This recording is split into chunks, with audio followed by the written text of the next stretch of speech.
leg down and you're done. I'll be like, do you want that? You don't want that ice cream, do you? Let's eat that. I eat like a pig now. But I have met my promise to God, and he has met his promise to me. I have 19 patents. I have the first glycemic patent ever filed in the world. I have arginine patents in technology. None of this would have been possible if I had not gone through that life-altering change.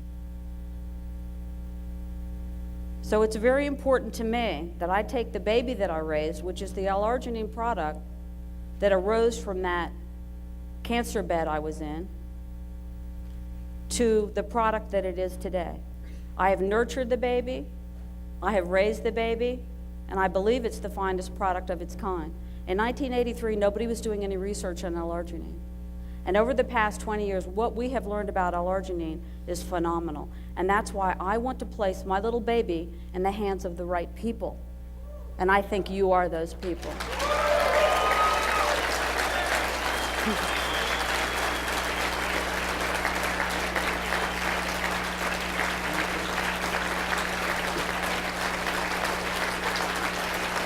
Thank you.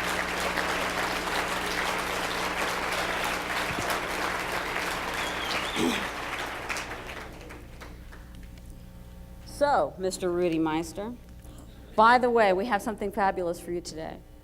I snuck on the plane, and I do say snuck, 400 samples of the L-arginine for you to taste. Now, when they put that bag through the radar detector, or whatever it is, they said, and what is this, crack cocaine? I said, yeah, I'm bringing 400 servings of crack cocaine on the plane. I always do that.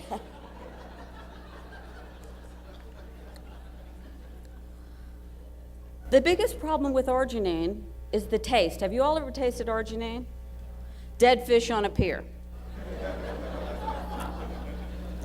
In the beginning, in the beginning 80s, I used to mix it up with Kool-Aid. And I took blueberry Kool-Aid one time and said to my husband, here, drink this, Mikey. Try it. At this point, people were running away from the tasting sessions. And he said, you got a lot of nerve calling this blueberry on it. It's some rank stuff. So after trying flavor after flavor, I said, well, you know what? I can't change the flavors, but I got an idea. I'm going to fool the taste buds. So I took L-arginine and put it in a low glycemic base, and it fools the taste buds. So I said, well, who wants to do like some boring lemon orange flavor? So I made pina colada. Have a little fun with it, shall we? All right, I would like to show you some fun things.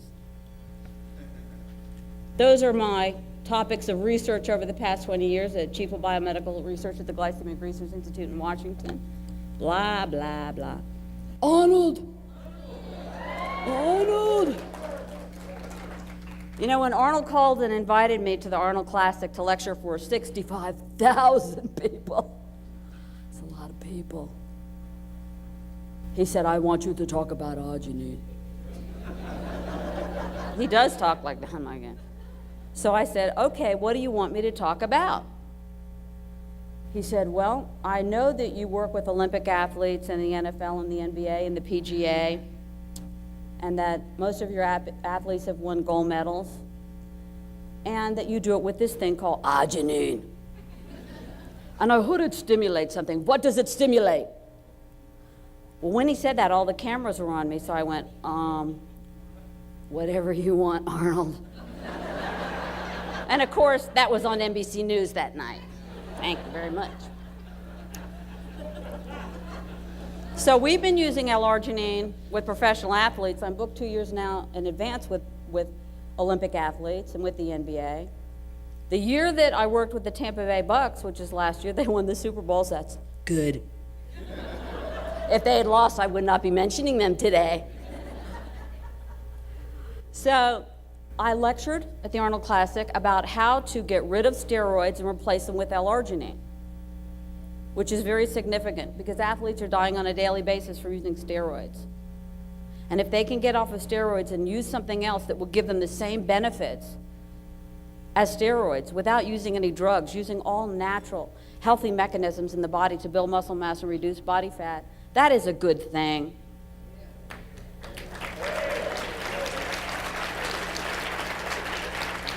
Okay, here's Rudy's date. This is Brandy Carrier, Miss Galaxy, voted the most beautiful woman in the universe. She was one of the first athletes that we used to test the L-arginine on, and she's been on it her entire life. She was a chubby little teenager when we met her, couldn't get the body fat off, which is genetic. So all you ladies out there who have been kicking yourself for not being able to lose fat, it's called hardwiring on the DNA. Genetics. We took Brandy and put her on L-arginine, and she became Miss Galaxy. She runs the Marine Corps Marathon faster than any man alive, and she does 51 arm push-ups on most of the stages I put her on within a few minutes' time, and she can snap you like a twig, buddy. Well, I tell you that, man. Right in half. She dedicated her Miss Galaxy win to the L-arginine formula that I created in '83. Most of the athletes have been on my formula for 15 to 20 years. So when they tell you can't use L-arginine long-term, I wouldn't be standing here if that was the case. My husband's been on it for 20 years, and when he doesn't take it, he weighs 30 pounds more of pure body fat. People accuse him of being on steroids. He's very good looking. Where is he? Where are you? Probably backstage hiding. As he knows I'm going to introduce him, so he hides. Oh, there he is. Look at that body.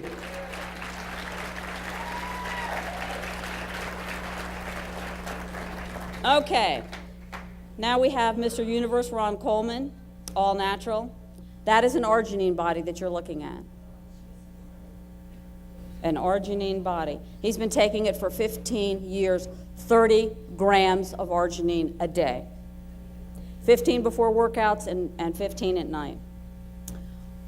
Arginine is very interesting that it's dose dependent and timing dependent, meaning the amount of arginine you take will determine the benefits you get.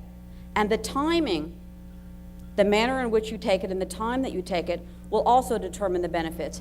L-arginine's benefits include reduction of cardiovascular disease, increase of muscle mass, decrease of body fat, and particularly anti-aging. There is no realm to the end of benefits of L-arginine, and I didn't know this in 1983, but it was validated by the 2002 Nobel Prize. The nitric oxide benefits of arginine. The human body is on a very interesting 4-hour time clock in our brain. As a nutritional anthropologist, what I do is to study how the human body was formed, since it didn't come with a set of instructions. Thank you very much. And we have to figure out how this mechanism works. What does it want? What does it want to eat? What nutrients does it want? What does it want to stay alive a longer period of time?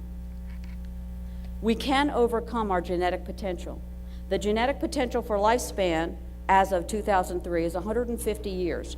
You can read about that in Discovery magazine of November 2003, that they finally discovered the genetic length of a human life is 150 years. But how do we accomplish that without being informed? Nobody wants to go into 150 years sick and ill and in a bed. You want to be healthy. So going back to the time clock in humans, at age 23, every human being starts to age. And that's because our brain thinks we're going to be dead at age 30. Our brain doesn't know we have minute markets and grocery stores and hot fudge cakes. It thinks we're going to be dead at 30. So it starts losing muscle mass and adding body fat, which is a speciation technique that allows human beings to live longer. The problem is that it only allows you to live past age 30 with reduced muscle mass and increased body fat. After that, your lifespan starts decreasing, but your brain doesn't know that. So at age 23, your pituitary gland shuts down all production of the youth hormone, growth hormone, and we start to age at an accelerated rate. Every day that you're alive past age 23, your GH production decreases, which is the anti-aging hormone. If there were a way to click back on that anti-aging hormone, growth hormone, naturally, not synthetically, not with drugs, not with GH injectable, but a natural mechanism that would tell the brain, I'm not getting older, I am getting younger. And that is in effect what L-arginine does. Taking L-arginine at bedtime, so it crosses the blood-brain barrier, triggers the pituitary gland to think that you are